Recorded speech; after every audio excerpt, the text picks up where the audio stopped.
నందు ప్రేమిన సోదరి సహోదరులకు యేసుక్రీస్తు నామములో శుభములు. దేవుని యొక్క కృప మీకు కలుగును గాక. ఈరోజు దేవుడు మనకిచ్చిన మాట హెబ్రీలకు రాసిన పత్రిక 3వ అధ్యాయము 8వ వచనం. నేడు మీరు ఆయన శబ్దమును విని ఎడ్ల అరణ్యములో శోధన దినమందు కోపం పుట్టించినప్పటి వలె మీ హృదయములను కఠినపరచుకొనుకుడి. ఈ మాటలు మనం హెబ్రీలకు రాస్తున్న పత్రికలో మనం చూస్తున్నామట. ఇక్కడ ఇశ్రాయేలీల అవిధేయతను బట్టి ఇశ్రాయేలీల కఠినత్వమును జ్ఞాపకం చేస్తూ మనకి దేవుడి రోజు తెలియజేస్తున్న మాటగా హెబ్రీ గ్రంథకర్త తెలియజేస్తున్నారు. నేడు మీరు ఆయన శబ్దం విని ఎడ్ల. ఈరోజు మీరు దేవుని శబ్దం వింటున్నారా? దేవుని స్వరం వింటున్నారా? దేవుని వాక్యం వింటున్నారా?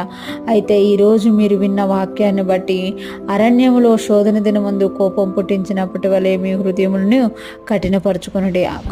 అరణ్యములో శోధన దినమందు వాళ్ళు దేవుని స్వరాన్ని విన్నారు, దేవుని శబ్దాన్ని విన్నారు, కానీ వాళ్ళు దాన్ని గ్రహించలేకపోయారంట. గ్రహించుకోలేక ఏం చేశారంటే ఆయనకు కోపం పుట్టించి వాళ్ళ హృదయాన్ని వాళ్ళు కాఠిన్యం చేసుకున్నారంట.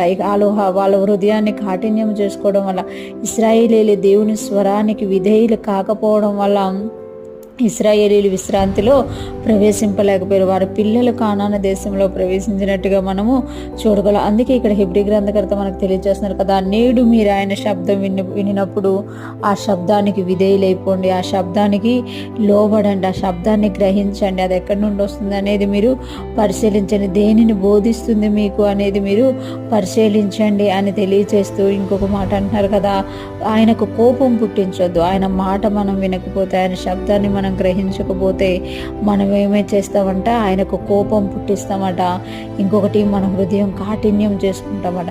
మనం ఎప్పుడైతే మన హృదయం కాఠిన్యం చేసుకుంటామో దేవుని మాటకు లోబడలేకపోతాం, దేవుని స్వరాన్ని గుర్తుపట్టలేకపోతాం, దేవుని మాట వినలేని వారిగా ఉంటామట. అందుకే ఇశ్రాయేలీలు అలా చేయడం వల్ల వారు విశ్రాంతిలో ప్రవేశింపలేకపోయారు. కానీ మీకు వాగ్దానం చేయబడింది, మీరు విశ్రాంతిలో ప్రవేశించాలంటే మీరు దేవుని స్వరాన్ని గ్రహించేవారుగా, దేవుని స్వరానికి లోబడేవారుగా, దేవుని స్వరాన్ని వినడానికి మీ హృదయాల్ని మెత్తన చేసుకునేవారుగా మీరు ఉండాలి అని ఇక్కడ హెబ్రీ గ్రంథకర్త తెలియజేస్తున్నారు. ఎప్పుడైతే మన హృదయాలు మెత్తబడతాయో మనం ఆ వాక్యాన్ని గ్రహించగలుగుతాం. ఎప్పుడైతే గ్రహిస్తామో ఆ వాక్యానుసారంగా జీవించడానికి ఇష్టపడతామన్నట. ఎప్పుడైతే మనం వాక్యానుసారంగా జీవించడానికి ఇష్టపడతామో ఆయన్ని సంతోషపరుస్తాము, ఆయన మనకు వాగ్దానం చేసిన ప్రతిదీ మనము స్వతంత్రించగలుగుతాం. ఈరోజు ఫ్రెష్మన్ ఉంటున్న ప్రతి ఒక్కరూ కూడా ఇశ్రాయేలీలాగా దేవుని స్వరానికి అవిధేయులుగా కాకుండా దేవుని స్వరానికి విధేయులు అయ్యేవారంగా, దేవుని స్వరం విన్నప్పుడు, ఆయన స్వరం విన్నప్పుడు మనం జ్ఞానం కలిగి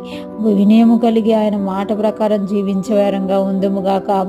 ఆయన శబ్దము విన్నప్పుడు మనము మెత్తన హృదయం కలిగిన వారమే అంగీకరిస్తూ దేవునితో ముందుకు సాగిపోదుముగాక. దేవుని కృప మనకు తోడై ఉండి నడిపించునుగాక.